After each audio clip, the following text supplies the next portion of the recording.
স্বৈরাচার শেখ হাসিনার পতনের পর ২৪ ঘণ্টা পার হয়ে গেলেও এখনও গঠন হয়নি নতুন সরকার। ইতিমধ্যেই নোবেলজয়ী অধ্যাপক ডক্টর মোহাম্মদ ইউনূসকে প্রধান উপদেষ্টা করে অন্তর্বর্তীকালীন সরকার গঠনের রূপরেখা দিয়েছে বৈষম্য বিরোধী ছাত্র আন্দোলন। মঙ্গলবার ফেসবুকে দেওয়া ভিডিও বার্তায় এই ঘোষণা দেন আন্দোলনের সমন্বয়ক। ভিডিও বার্তায় সমন্বয়ক নাহিদ ইসলাম বলেন, অন্তর্বর্তীকালীন সরকার গঠনের রূপরেখা দিতে আমরা ২৪ ঘণ্টা সময় দিয়েছিলাম, কিন্তু জরুরি পরিস্থিতি বিবেচনায় এখনই রূপরেখা ঘোষণা করছি। আমরা সিদ্ধান্ত নিয়েছি ডক্টর মোহাম্মদ ইউনূসকে প্রধান উপদেষ্টা করে ছাত্র নাগরিক অভ্যুত্থানের অন্তর্বর্তীকালীন সরকার গঠন করা হবে। তার সঙ্গে আমাদের কথা হয়েছে, তিনি দায়িত্ব নিতে সম্মত হয়েছেন। রাষ্ট্রপতির কাছে অনুরোধ থাকবে ডক্টর মোহাম্মদ ইউনূসকে প্রধান উপদেষ্টা করে অন্তর্বর্তীকালীন সরকার গঠন করা হোক। জানা গেছে, বৈষম্য বিরোধী ছাত্র আন্দোলনের পক্ষ থেকে ডক্টর মোহাম্মদ ইউনূস ছাড়াও আরও ১০ জনের নাম প্রস্তাব করা হয়েছে।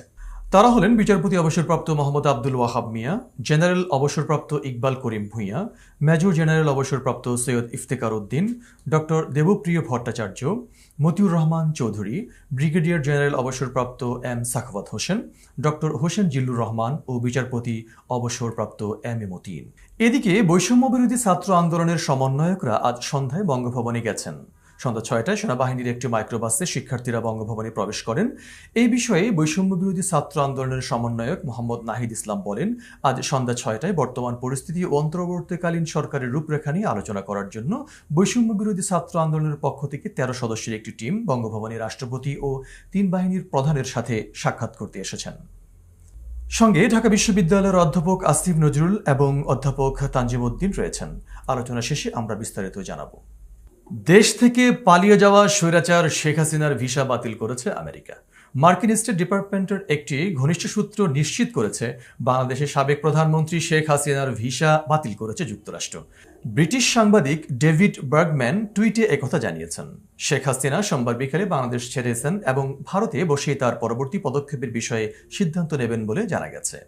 একের পর এক দেশ ছেড়ে পালাতে গিয়ে আটক হচ্ছেন আওয়ামী সরকারের মন্ত্রী এমপিরা। আজ হজরত শাহজালাল আন্তর্জাতিক বিমানবন্দর দিয়ে পালানোর সময় হাসিনা সরকারের পররাষ্ট্রমন্ত্রী হাসান মাহমুদ এবং ডাক, টেলিযোগাযোগ ও তথ্য প্রযুক্তি প্রতিমন্ত্রী জুনাইদ আহমদ পলক আটক হন। এছাড়াও ব্রাহ্মণবাড়িয়ার আখাউড়া আন্তর্জাতিক ইমিগ্রেশন চেকপোস্ট দিয়ে সপরিবারে ভারত পালাতে গিয়ে ব্যর্থ হয়েছেন জাতীয় প্রেস ক্লাবের সাধারণ সম্পাদক ও ভোরের কাগজ পত্রিকার সম্পাদক শ্যামল দত্ত। বিএনপি চেয়ারপারসন ও ৩ বারের সাবেক প্রধানমন্ত্রী বেগম খালেদা জিয়াকে মুক্তি দেওয়া হয়েছে। আজ মঙ্গলবার এক আদেশে তাকে মুক্তি দেওয়া হয়। মঙ্গলবার বিকেলে প্রেসিডেন্টের প্রেস উইংয়ের পাঠানো এক বিজ্ঞপ্তিতে বিষয়টি জানানো হয়েছে। বিজ্ঞপ্তিতে বলা হয়েছে, বিএনপির চেয়ারপারসন বেগম খালেদা জিয়াকে মুক্তি দেওয়া হয়েছে। কথিত দুর্নীতির মামলায় ২০১৮ সালের ৮ ফেব্রুয়ারি খালেদা জিয়াকে কারাগারে পাঠানো হয়েছিল। পরে বাসায় থেকে চিকিৎসা ও বিদেশে না যাওয়ার শর্ত সাপেক্ষে ৬ মাসের জন্য কারাগার থেকে মুক্তি দেওয়া হয়। পরে কয়েক দফা সেই মেয়াদ বাড়ানো হয়। বাংলাদেশ জামায়াতে ইসলামীর সাবেক কেন্দ্রীয় নির্বাহী পরিষদ সদস্য শহীদ মীর কাসেম আলীর ছেলে ব্যারিস্টার আরমান মুক্তি পেয়েছেন। মঙ্গলবার সকালে ব্যারিস্টার আরমানকে উত্তরা এলাকায় ছেড়ে দেওয়া হয়। এরপর পাশের একটি হাসপাতালে প্রাথমিক পরীক্ষা নিরীক্ষা করে তিনি পরিবারের সদস্যদের খবর দেন। তারা এসে তাকে বাড়িতে নিয়ে যান। ২০১৬ সালের ১০ আগস্ট মিরপুরের একটি বাসা থেকে সাদা পোশাকের কয়েকজন লোক এসে কোনো ওয়ারেন্ট ছাড়াই ব্যারিস্টার আরমানকে নির্জোরপূর্বক তুলে নিয়ে যায়। এরপর থেকে তার কোনো খোঁজ পাওয়া যাচ্ছিল না। ধারণা করা হয় তিনি আয়না ঘরে আটক ছিলেন। বিধ্বস্ত দেশকে একযোগে গড়ে তোলার আহ্বান জানিয়েছে বাংলাদেশ জামায়াতে ইসলামীর আমির ডাক্তার শফিকুর রহমান। তিনি বলেন, এই দেশটা আমাদের প্রবাসী ভাইয়েরা তাদের মনের ক্ষোভ থেকে দেশে রেমিটেন্স পাঠানো বন্ধ করে দিয়েছেন। রেমিটেন্স বন্ধ করার ব্যাপারে আমাদের সংগঠনের পক্ষ থেকে নিরুৎসাহিত করা হয়নি। দেশের অস্তিত্বই যদি না থাকে আমরা বাঁচব কি করে? তাই প্রবাসী ও ব্যবসায়ীদের প্রতি আমাদের আহ্বান, আসুন আমরা বিধ্বস্ত দেশটাকে একযোগে সহযোগিতা করে গড়ে তুলি এবং সচেতন নাগরিক হিসাবে আমাদের দায়িত্ব পালন করি।